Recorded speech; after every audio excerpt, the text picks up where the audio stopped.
in the corridor. While she waited in the corridor. Working with Ms. Bonds at Learning Bridges project is so easy because the kids are learning to communicate better, they're learning to interact with other children, they are comfortable in their skin, and she's very patient and understanding, and each child has their own individual time with her. Honey, a two, the top, a two. Bend down, Annie, come on. Welcome to The Bridge TV, the voices of emerging communities.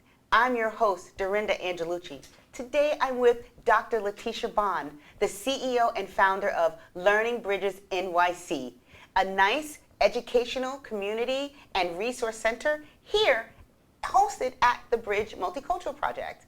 Dr. LaTisha Bond, please share your enthusiasm with your program with our audience. Well, thank you for the invite. It is a pleasure and an honor to be here today with you, just to share with you more information about Learning Bridges NYC, located at 1894 Flatbush Avenue in Brooklyn. We have an astounding agency where we offer special education students services. We also do private tutoring. We have a plethora of programs going on, a wonderful computer center happening here. We have arts and we have the music. What makes us stand out so much is that we offer small instruction to all of our students. They also receive one-to-one instruction here. So we are proud to announce the coming of our agency, Learning Bridges NYC, at 1894 Flatbush Avenue. Come down and see the wonderful services that we have to offer. Dr. LaTisha, I cannot say how excited I was today to spend time with your students and see Learning Bridges NYC in action. Warm, nurturing, one-to-one. I wanted to go back to school today. I was wishing that I had this kind of school for my children. Tell us a little bit about how this came about, you deciding to make your own academy or work with the special needs community in this finite space. Wow, well, this came about in 2018. I was a school administrator at the charter schools. I used to operate the special needs department and the E&L department. And I said to myself, these kids need more. I wanted to give them more from my heart. And that's when we opened up Learning Bridges NYC. And from there, the pandemic really brought us into full tuition, to say. We started working remotely with students. And we noticed how the kids were truly, truly progressing a half a grade to a full grade within 1 year. So we have second grade up into K right now. And we set them aside in groups, in little pods, we want to call them. And what's happening here is phenomenal. We also have students with different functional needs, and classifications. And we put them into their functional ability level. And they just seem to flourish. They support each other, they encourage each other, and most importantly, they are learning. And they are passing their exams. We had one parent on our website. She indicated how her son was not doing well. And the moment he joined Learning Bridges NYC, his grades soared to 80s and 90s. So we are just proud of what we're doing, and we thank our parents for entrusting their child to our care. It is truly a blessing what you do. The kids, the parents are very supportive of you being their mentor, being their one-to-one teacher. Talk a little bit about how you interface one-to-one with your students. Because a lot of parents think that they have to have children who have severe special needs to get this type of attention. But you have made it so it's kind of like a cohesive part of your curriculum. How are you able to just mold your classes and make those connections with the children at those levels? You said a very important word. That word is connection. It is important to connect with each child that you're working with. And that starts out with meeting the parents, interviewing the parents, talking to the child, interviewing the child, finding out their likes and their wants. And then we started with kind of assessing each child academically as to where they are academically. And we set it up from there. So there may be times where a child may be in a group setting, but I always find the time to give that child that one-on-one setting to focus on what that child needs at that particular time. And that's where you begin to see the growth, because you are with that child and the family and you are connecting. You are making a meaningful relationship. And when children can trust you, they can learn from you. Being a fly on the wall today in your classroom, I saw the youngest student even engaging. She was just bright. All of them are bright and articulate. I can't even believe that they're even there. They were just, they could run the program. So game on. But being a fly on the wall, I got to see the little ones also and the big ones dancing and having their movement time. And you were right in there also, and I think there was a parent drop into that also. Talk a little bit about how you flow together and you connect. Even the parents are interacting with the children at all the stages. Yes, and I'm so proud of that. It's important to having parents involved. Parents want to be involved, so we invite them and we welcome them. One of the things you witnessed was our movement program. So we do movement maybe twice a day, if not more, according to the kids' energy level. Is everyone on spectrum in some type of way with your particular academy? Is everyone a special needs candidate? Right now, we have everyone that you saw today, yes, they are classified as special needs. Some are on the spectrum, some have speech disabilities, some are just slow learners. No matter what they are classified as, we still manage to service that need above and beyond their classification. We don't see that first. Absolutely. We see that child first. We see that child's needs first, and we work with that. It's lovely. It's lovely. Let's explain a little bit to our families who might be viewing. And maybe they've seen some things with their child that they don't really actually know and haven't identified yet. Can you explain a little bit, like, what is an IEP and what is a classification? Like, I don't think, some people may not know. Well, an IEP is the individualized educational plan. So how that happens, if you as a parent or a guardian or a caregiver, you notice something that may not seem right in your eyes as far as your child's developmental needs and developmental skills. If your child is in school, I urge you to go speak to the child's teacher. Have that courageous conversation, okay? Come to the agency here. We can help direct you on your next steps, which would include writing a letter to your local district office, Department of Education. Within that letter, you're going to put down your information, your phone number, your email, your address, your child's name, your child's date of birth. Also include any concerns you may have as to why you are requesting this evaluation. Sure. Then you can take that letter, you can mail it, or you can walk it down to district office yourself. Okay, or give it to your classroom teacher. And from there, once the Department of Education receives that letter, you will get a notice in the mail, okay, that will ask for your consent for evaluations. And there starts the ball rolling. So parents have to admit to themselves that there's something. It doesn't have to be a big admission, just something where they see a difference and that they might need some help. How important is that as an educator for the parents to let go of any stereotypes and mystique and being afraid to admit that their child may need some educational help? That's a huge stigma that's happening a lot in our community, and it's important that we begin to remove that. There's nothing at all wrong with it. If you are an asthmatic, you take your pump. If you are a diabetic, you take your insulin. So if you need help, let's get you the help for your child now so that we can rectify whatever may be there.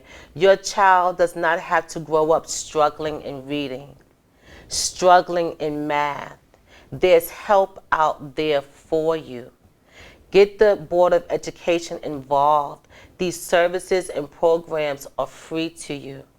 So just reach out and get the help for your child. You are your child's first advocate. And a lot of parents don't really understand that by having the IEP and having a neuropsych or an evaluation of a psychological evaluation, that they can get more help. It won't hinder them. It won't stop them from going to college. It won't stop them from getting a job.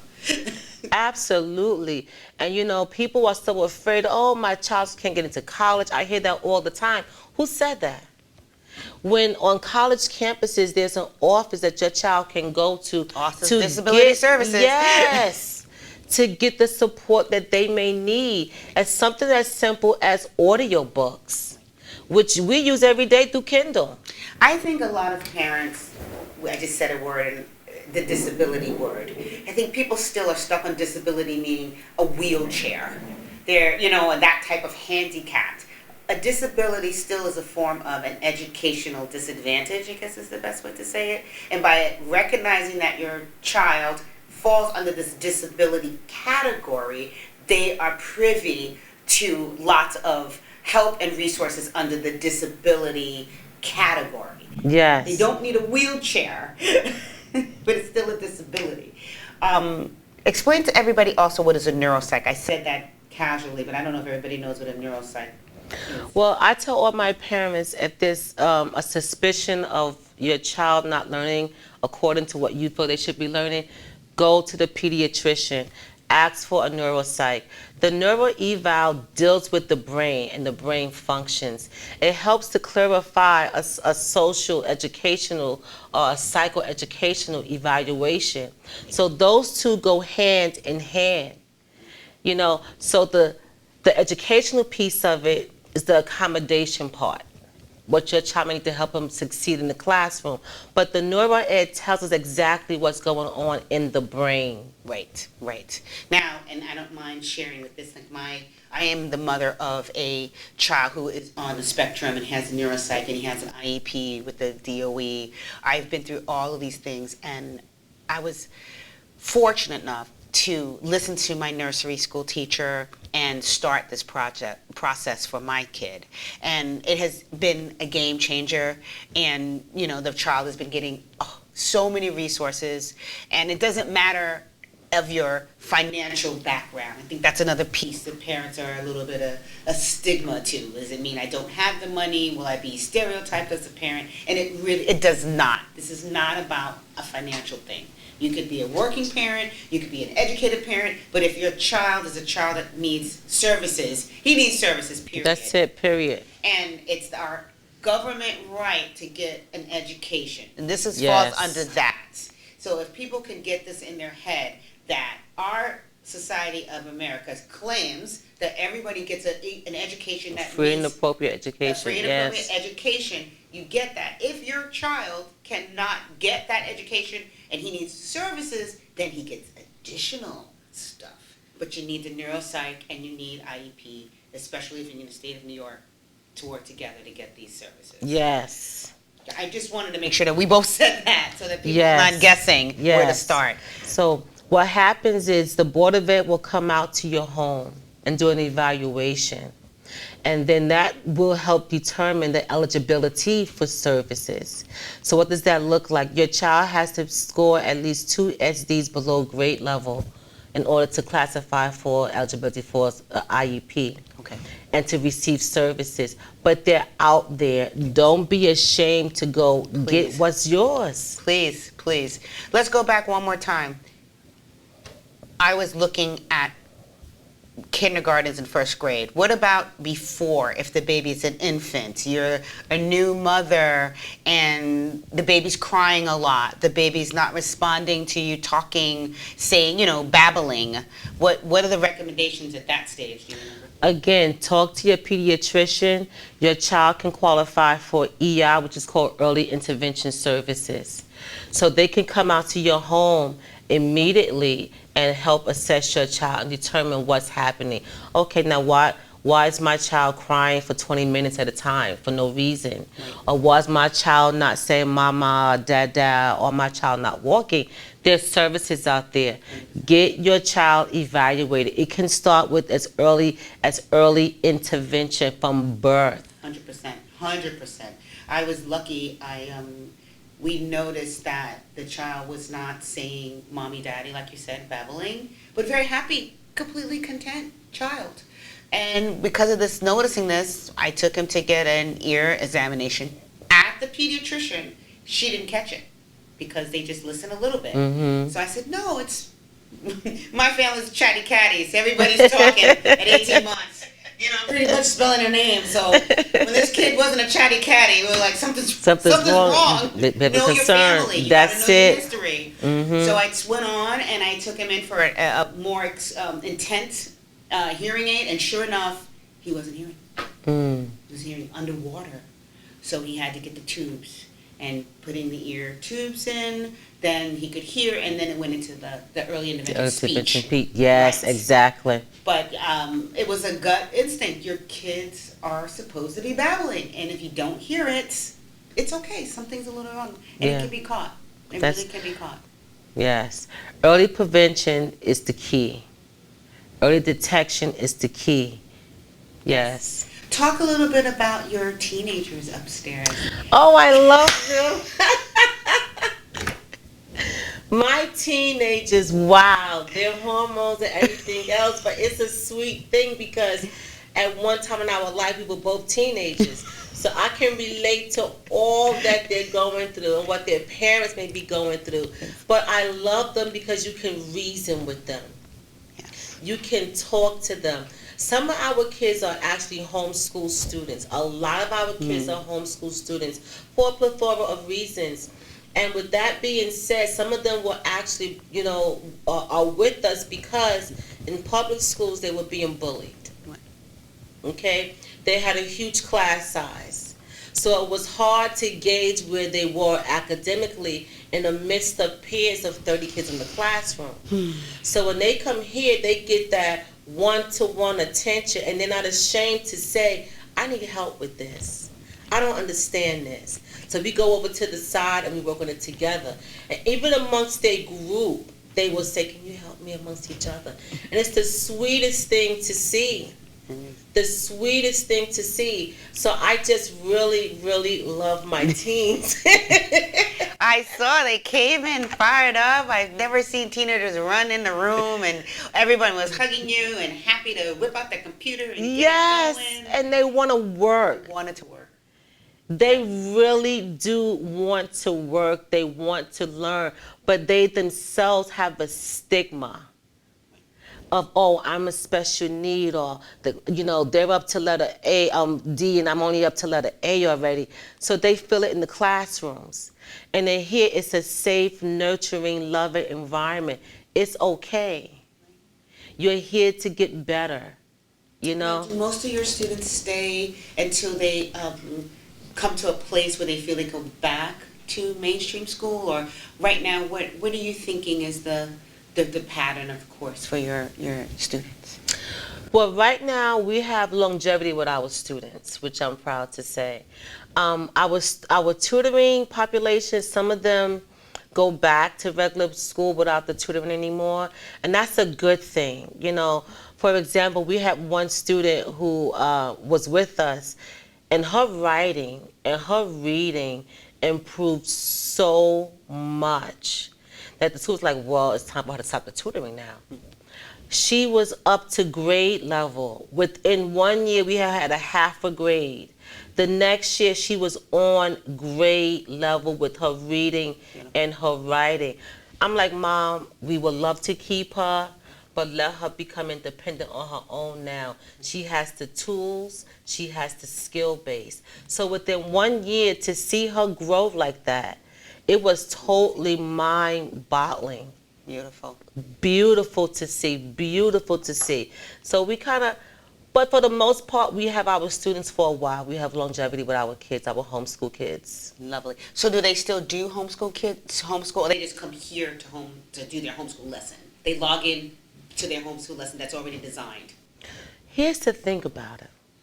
Not all of them have a homeschool, we call it an IHIP, a homeschool design or curriculum. So once we assess them and see where they are, we create a curriculum for them to follow. And we give that to the Department of Education. Here's what this child is doing for the year. So we map out their entire year based on assessments when they first come to Because the parent doesn't have to feel compelled that they have to. Not at all. It's a lot to figure out. It's a lot to figure out. So we walk the parents through every stage of that process. Understood. We do it all for the parents, you know. So now how does a parent get their kid to be a client of yours? And how does that really happen? How do they get to you? That's a good question. I don't know. I need to get to you. I guess it's more for me. We have been around pretty much without really advertising, but by word of mouth. And since we are a New York State approved agency, the New York State Department of Education sends kids our way. And we are so thankful to be a part of their life. So we get a lot of kids through word of mouth, through the Department of Education, through private schools, Catholic schools. So we get referrals. Now, you told me that some of your students are here because religious beliefs and immunizations. Can you speak to that a little bit? So if a parent's listening and they're eager and they might be interested in kind of being, working with you, how you manage and actually facilitate the different diversities and their needs. Well, some of our kids, like you said, are here for religious reasons. We honor and we value diversity. That's key. If you are immunized or not, it's your choice, your body. But we practice sanitation and cleanliness. So we sanitize several times a day. If the kids are sick, we encourage you to please just keep them home. Just keep them home. Right. It's okay. They can make the work up. If need be, we can actually Zoom with your child. But just don't bring them in while they're sick. That's lovely. That's lovely. Now, do you guys also help them with the state tests and things like that? Or do they? We do state testing prep for some of the kids that's in high school that may need that. But most of the parents here don't really have their kids do the state testing. Okay. Now, it's my understanding that you have another location. We have a location at 775 Baldwin Avenue, Suite 11. So do you go out there also? Because I know the kids are attached to you. So how do you split yourself? Well, the Long Island office, we work with mostly private students on Saturday with tutoring. We're going to be starting an engineering and robotics program at both locations. And the Baldwin office will be used strictly for that program, for engineering and robotics. And I'm so excited. Because our goal is to open up a facility, a program where we can stay with these kids and offer them that college writing. I recently saw some statistics that neurodiverse students who did not have a high school diploma only get 8% work employment. With a high school diploma, it bumps to 19, and then with a college degree, it goes up to like 89%. I know that sounds not like enough numbers, but there are a lot of companies like Google and Facebook, big companies that will hire neurodiverse and kids with disabilities at these jobs. But as parents, we gotta get them all the way to the finish line. We can't go halfway. That's right. I agree with you. Can't go halfway. Mm-hmm. So knowing that you can help stick and help guide the parents and the child is amazing. That is amazing. And how did you get this extreme passion to finish this educational journey and to help out with disability students? My passion, one of my students asked me that question. And he said to me, "You're living out your dream." I said, "You know what? You're right, I am." As a little girl, I would play with my little doll babies. We would play school. I played school with my sister, so I actually know this feeling. And I just always wanted to help in an educational way. And it just happened that this just fell into my lap. Tell us a little bit, and last thing, are you doing any plans for the summer? Do you have a summer program? Yes, we are. We are in collaboration with the Bridge MCP with Mr. Mark Appel. We are doing a wonderful summer program right here at 1894 Flatbush Avenue, right here at this location. We are going to have a fabulous leadership program, a diversity program, engineering and robotics will be offered during the summer. The kids will have physical takeaways. Wow. Physical takeaways. So it will be starting July 5th until August 11th. Sign up right now.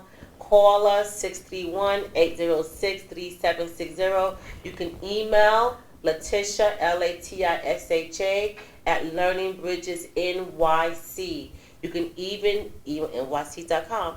You can even email Mark, MARK, at thebridgemcp.com. Register today. It is free to register. We're asking you to come down, put your child in the program. And all your classes will stay small. Is there a cap? Do you think, We're going to stay small. Okay. We had to bring it here because at Baldwin, we had so many kids join. We had a great time last year in Baldwin with the kids at our first location. We're going to do the same thing here.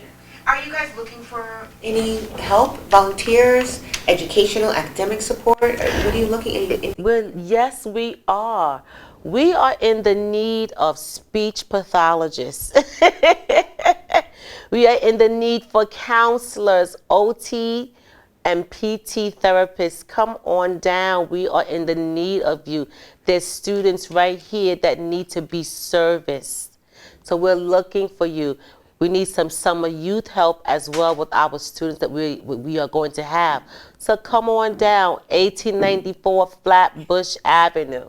Miss LaTisha, we're so happy about what you're doing here at Learning Bridges NYC that Mr. Mark and I are giving you some books to your students. Wow, yay, yes, I love books. Was this Roblox? Roblox. They're gonna love this. Oh. I think I saw some favorite ones upstairs and I wish I could put them right into their hand. I was already falling in love with a couple of your students as I was peeping in. This is beautiful. What's this special one? Oh yes, this is Colin Kavanagh, his book. I tried to find books for you that had like diversity and picture and love also diversity comics. and topic. Graphic novels. Yes, thank you. You're very welcome. Please keep This up all is the beautiful. Great work. Oh, Great, thank you. great Work. work. I love these books. Oh, thank you. You're very welcome. And thank you so much today for being with the Bridge TV.